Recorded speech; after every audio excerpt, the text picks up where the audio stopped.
Welcome to Guddu's feasts of life. ഇന്ന് നമ്മൾ അംബിക ഹോട്ടലിലാണ്, കോഴിക്കോട് നടക്കാവിലെ അംബിക ഹോട്ടലിൽ. അപ്പം പൊറോട്ടേൻ്റെ കൂടെ ബെസ്റ്റ് കോമ്പിനേഷൻ ഏതാ? ഒരു സംശയമില്ല, പൊറാട്ടയും ബീഫും തന്നെ. പക്ഷേ നമുക്ക് ജസ്റ്റ് ഒന്ന് പൊറാട്ടേൻ്റെ കൂടെ വേറെ ഏത് കോമ്പിനേഷൻ വെച്ചൊന്ന് ട്രൈ ചെയ്താലോ? അപ്പോൾ നമ്മളിന്ന് പൊറോട്ടേൻ്റെ കൂടെ ബീഫ് തേങ്ങാക്കൊത്ത്, paneer butter masala, pepper chicken, chilli chicken, ഇത് നാലും കൂടിയ കോമ്പിനേഷനാണ് നമ്മളിന്ന് ട്രൈ ചെയ്യുന്നത്. പൊറോട്ടനെ കുറിച്ച് പറയുകയാണെങ്കിൽ കുറച്ച് ഹാർഡായി തോന്നി. ഇപ്പോൾ പൊതുവേ നമ്മളിപ്പോൾ പാർസൽ ചെയ്ത് വന്നൊക്കെ പൊറോട്ടയാണെങ്കിൽ അതിൻ്റെ ലേയേഴ്സ് ഒന്നും നമുക്ക് കിട്ടില്ല അല്ലേ. നമ്മൾ ആദ്യം ട്രൈ ചെയ്യുന്നത് പനീർ ബട്ടർ മസാലയാണ്. ഗ്രേവി നല്ല തിക്നെസ്സും ഉണ്ട്, അതുപോലെ നല്ല സ്വീറ്റ്നെസ്സും. പിന്നെ പനീറിൻ്റെ കൗണ്ടിനെ കുറിച്ച് പറയുകയാണെങ്കിൽ തെറ്റില്ലാതെ കൗണ്ടും ഉണ്ട് പനീറിന്. അപ്പം വെജിറ്റേറിയൻസ് ആരെങ്കിലും ഈ വീഡിയോ കാണുകയാണെങ്കിൽ നിങ്ങൾ എപ്പോഴെങ്കിലും ഇവിടെ പോകാൻ ഉദ്ദേശിക്കുന്നുണ്ടെങ്കിൽ നിങ്ങൾക്ക് തീർച്ചയായിട്ടും ഇത് ട്രൈ ചെയ്യാം. പിന്നെ നമ്മൾ ട്രൈ ചെയ്തത് പെപ്പർ ചിക്കനാണ്, പെപ്പർ ചിക്കനും പൊറോട്ടയും. അപ്പോൾ നമ്മുടെ പനീർ ബട്ടർ മസാല പോലെ തന്നെ പെപ്പർ ചിക്കൻ്റെ ഗ്രേവി നല്ല തിക്നെസ് ഉണ്ട്.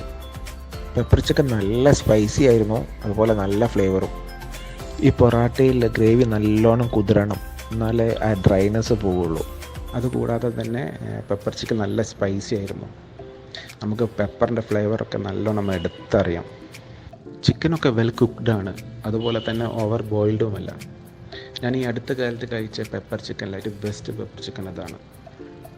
കേരളത്തിൻ്റെ ദേശീയ ഭക്ഷണം ഏതാണെന്ന് ചോദിച്ചിട്ടുണ്ടെങ്കിൽ പൊറാട്ടയും ബീഫും. ഇത് ഞാൻ പറയുന്നതല്ല, പൊതുവേ പലരും പറയുന്നതാണ്, എന്നെ നോക്കണ്ട. ബീഫ് വെൽ കുക്ക്ഡാണ്, എന്നാലും നമുക്കൊരു അതിൻ്റെ ഒരു ടേസ്റ്റ് അങ്ങനെ വന്നില്ല. നമ്മുടെ തേങ്ങാക്കൊത്തിൻ്റെയും വെറ്റൽമുളകും കരുവേപ്പിലും എല്ലാം കൂടി അടങ്ങി ചേർന്നുണ്ടെങ്കിലും നമ്മുടെ ഒരു എക്സ്പെക്റ്റേഷൻ്റെ അത്ര റീച്ച് ആയില്ല. ഇനിയിപ്പോൾ എന്താ ചെയ്യുക, ഒന്നും നോക്കണ്ട. ആ പൊറോട്ടയിൽ ഇത്തിരി ബീഫും പിന്നെ നമ്മുടെ ചിക്കനും പെപ്പർ ചിക്കനും ആ കറിയും കൂടിയും കൂട്ടിയിട്ടൊന്ന് നോക്കാം. നമ്മൾ ഇതുവരെ ട്രൈ ചെയ്ത കോമ്പിനേഷനിലെ ഏറ്റവും ബെസ്റ്റ് കോമ്പിനേഷൻ ഇതാണ്, പൊറോട്ടയും ചില്ലി ചിക്കനും. നിങ്ങൾ ആ ഗ്രേവി കണ്ടോ, ആ തിക്നെസ്സും. ചില്ലി ചിക്കൻ കുറച്ച് സ്പൈസി ആണെങ്കിലും ഒരു മൈൽഡ് സ്വീറ്റ്നെസ് ഉണ്ട്. എന്നാലും നമ്മുടെ ടൊമാറ്റോ സോസ് ഓവറായിട്ടല്ല. അതുപോലെ നമുക്ക് ചിക്കൻ്റെ മസാലയും ഞങ്ങൾ ചിക്കൻ കടിക്കുമ്പോൾ തന്നെ നമുക്കറിയാം അതിൻ്റെ ഫ്ലേവറും വളരെ നന്നായിട്ടുണ്ട്. സംഭവം സൂപ്പറാണ്. പക്ഷേ ചിക്കൻ എങ്ങനെയാണ് പൊറോട്ടയ്ക്ക് കോമ്പിനേഷൻ ആവുക? ബീഫല്ലേ നല്ലത്.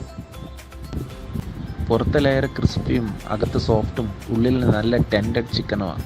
ഇപ്പോൾ കമ്പാരിറ്റീവ്ലി നമ്മളിപ്പം പനീർ ബട്ടർ മസാല ആയാലും പെപ്പർ ചിക്കൻ ആയാലും പൊറോട്ടയ്ക്ക് ബെസ്റ്റ് ചില്ലി ചിക്കനാണ്. ഈ ചില്ലി ചിക്കൻ വളരെ നന്നായിട്ടുണ്ട്. പക്ഷെ ഞാനതെങ്ങനെയാണ് പറയാം, കാരണം ചിക്കനെക്കാട്ടി നല്ല ബീഫല്ല നന്നാവുക പൊറോട്ടയ്ക്ക്. അത് ഞാൻ അടുത്ത വീഡിയോയിൽ പ്രൂവ് ചെയ്ത് തരാം.